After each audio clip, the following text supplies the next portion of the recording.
Tersangka kasus dugaan penganiayaan Bahar bin Smith terhadap seorang pria Rabu ini tidak memenuhi panggilan kepolisian untuk dilakukan pemeriksaan. Pihak Bahar Smith meminta penjadwalan ulang terkait pemeriksaan. Polres Metro Tangerang Kota menjadwalkan pemeriksaan terhadap pimpinan Pondok Pesantren Tajul Aliin Bahar bin Smith pada Rabu. Pemanggilan dilakukan terkait kasus dugaan penganiayaan dan pengeroyokan terhadap seorang anggota Banser di kawasan Cipondoh, Kota Tangerang. Namun melalui kuasa hukumnya, Ikhwan Tuonka yang dilansir dari Detikcom mengatakan kliennya tidak bisa hadir lantaran tim advokasi memiliki urusan lain.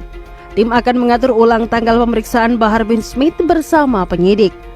Sementara itu, Kabid Humas Polda Metro Jaya Kombes Pol Budi Hermanto mengatakan, berdasarkan keterangan korban dan sejumlah saksi, Bahar bin Smith diduga turut melakukan pemukulan terhadap anggota Banser tersebut. Dengan demikian, total tersangka dalam kasus ini menjadi 4 orang. 3 tersangka lain merupakan orang-orang yang berada di sekitar Bahar bin Smith saat kejadian.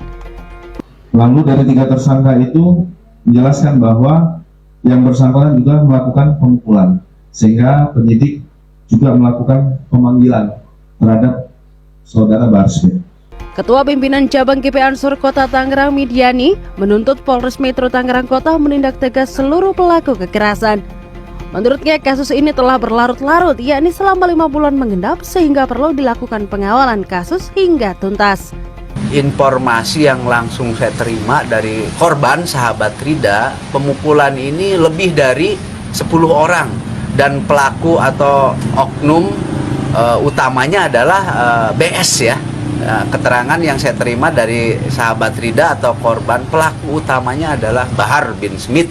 Kami akan kawal kasus ini sampai seluruh pelaku ditindak tegas. Hingga kini polisi telah menetapkan tersangka terhadap Bahar bin Smith karena melanggar pasal 170 KUHP tentang pengeroyokan dan atau pasal 351 KUHP tentang penganiayaan junto pasal 55 KUHP tentang turut serta melakukan tindak pidana. Tim Liputan CNN Indonesia. Dan untuk melengkapi perspektif kasus penganiayaan seorang pria yang melibatkan Bahar Smith, kita akan langsung lanjutkan perbincangan ini dengan Ketua Pimpinan Cabang GP Ansor Kota Tangerang, Bang Midiani. Assalamualaikum Bang, selamat malam. Waalaikumsalam warahmatullahi wabarakatuh, selamat malam.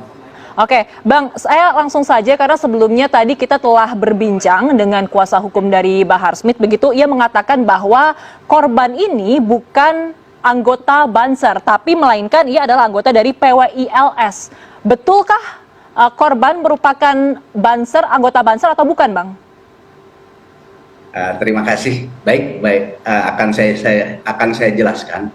Saya Ketua Pimpinan Cabang Gerakan Pemuda Ansor Kota Tangerang menjamin 1000% bahwa sahabat Rida adalah kader Banser, sekaligus Kasat Koryon Banser PAC Kecamatan Tangerang.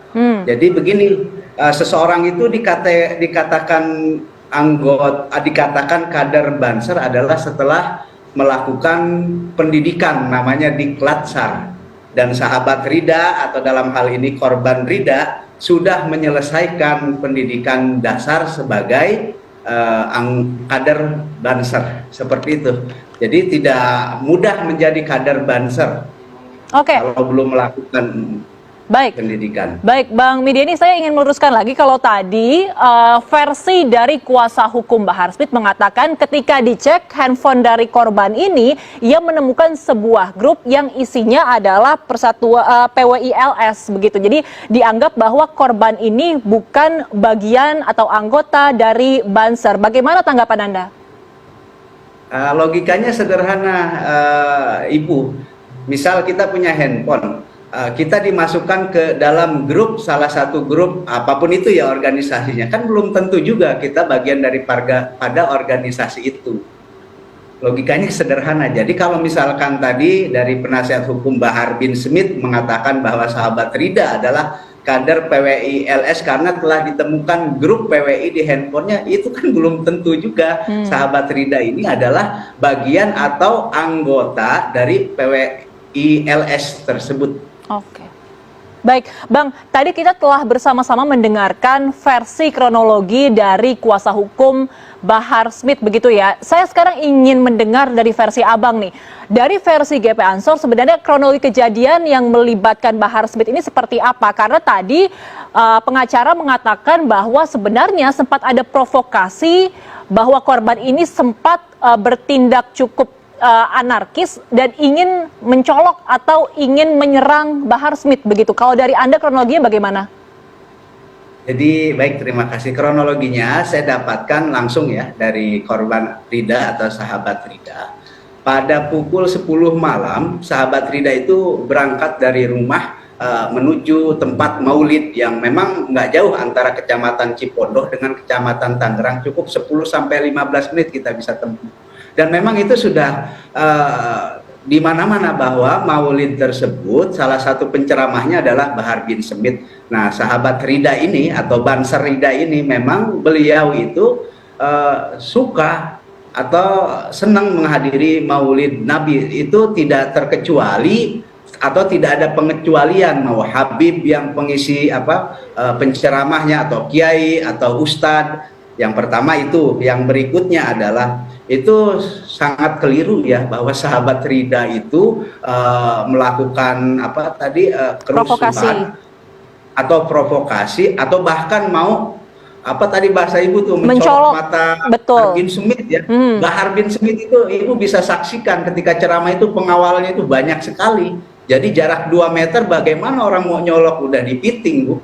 Sudah dipiting, bahkan ada pemukulan di lokasi acara tersebut di panggung sampai sehingga dibawa ke rumah salah satu tersangka ya, yang hari ini sudah jadi tersangka, inisialnya adalah MA. Nah, di dalam rumah tersebut juga banyak Bu yang mukulin sampai dibawa ke ruangan yang ada di rumah salah satu tersangka. Nah, di situ menurut keterangan sahabat Rida, dia dipukul dan diinterogasi, suruh mengaku bahwa dia adalah anggota PWI LS, dan berulang-ulang kali sahabat Rida mengatakan bahwa dia adalah anggota Banser Kasat Koryon Banser Kecamatan Tangerang.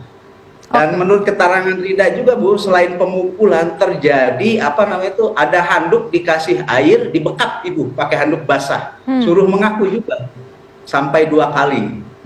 Sampai 2 kali dibekap pakai handuk basah, kemudian disiram pakai air, sehingga ketika 2 kali dibekap tetap tidak mau mengaku. Menurut keterangan sahabat Rida bahkan ada ancaman pembunuhan, mau dimutilasi menjadi 9.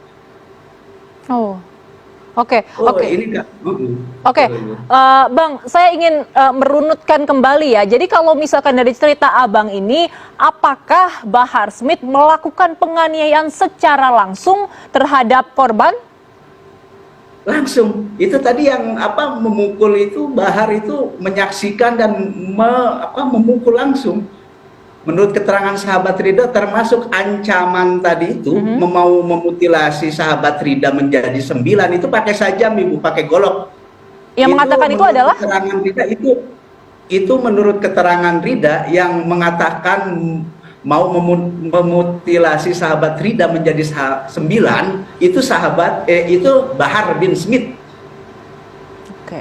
Oke, baik.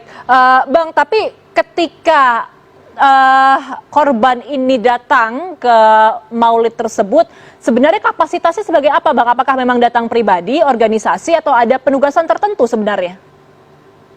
Ibu, maulid Nabi Muhammad SAW terbuka untuk umum, untuk umat Islam dari golongan manapun dan siapapun, selama dia umat Muslim dan memang cinta dengan Nabi Muhammad SAW. Tidak berangkat atas nama organisasi pun, kalau dasarnya adalah cinta kepada Nabi Muhammad SAW, maulid dimanapun pasti hadir. Jadi kalau tadi ditanyakan adalah kapasitasnya sebagai apa? Tadi sebagai umat Kanjeng Nabi Muhammad SAW yang turut bahagia dan senang dengan acara maulid.